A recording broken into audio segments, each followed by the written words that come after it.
Once upon a time, there was a young man who worked at a factory.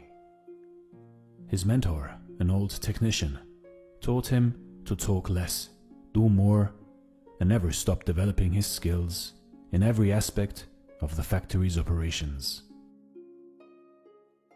10 years later, the old man retired and the young man became a technician himself. He continued to do his work with the same dedication and diligence as he was taught. One day he visited his mentor. The old man saw that he seemed unhappy and asked what was troubling him. The young man sighed and poured his heart out. "I have been following your instructions exactly all these years.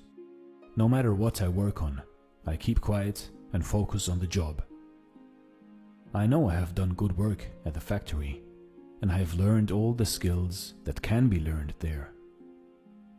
What I don't understand is that the guys who don't have my experience or capabilities have all been promoted, while I am still making as little as I did before when I was your apprentice."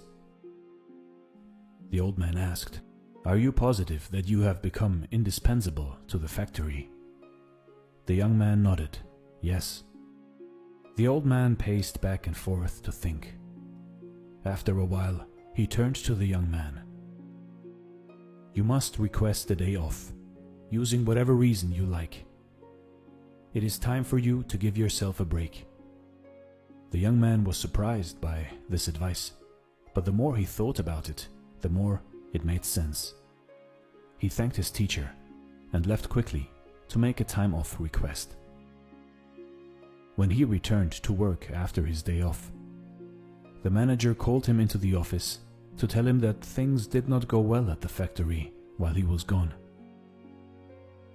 Others encountered many problems that normally would be handled by him, and they had no idea how to solve them. Realizing his importance, the manager decided to promote him to the position of senior technician, to thank him and encourage him to keep up the good work. The young man was grateful for his mentor's wisdom. Surely, he thought, this was the secret to success. From that point on, whenever the young man felt like he deserved more than what he was getting, he would take a day off. When he came back the next day, the situation would improve to his satisfaction. This pattern continued for months. One day, the young man found that he was blocked from going into the factory. Much to his shock, he found out that his employment was terminated. He could not believe it. Not knowing what else to do, he went back to see his mentor, to try to figure out how things had gone so wrong.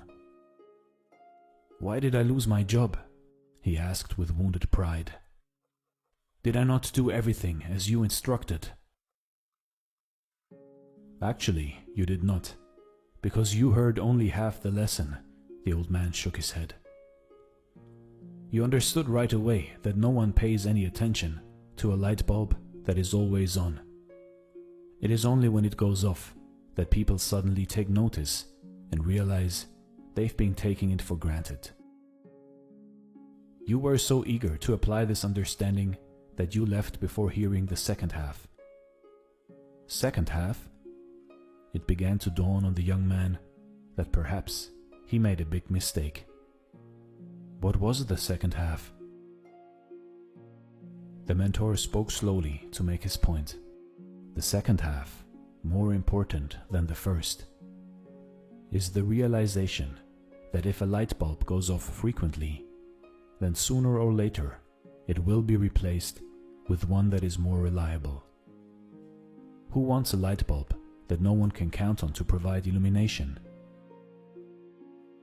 You see, in life, in your life, do you have friends and family members that you take for granted and they're always there for you? What happens if one day they are no longer there? Do not wait for such a day to suddenly realize how important they are. Give thanks today for the good fortune of having them in your life. Also, don't let yourself being taken for granted. but at the same time, do your work and don't stop everything you do just because it doesn't go the way you want it to go. Find the balance in life, and life will reward you with giving you the balance back. This is Dare to Do Motivation Stories. Thanks for watching and stay blessed.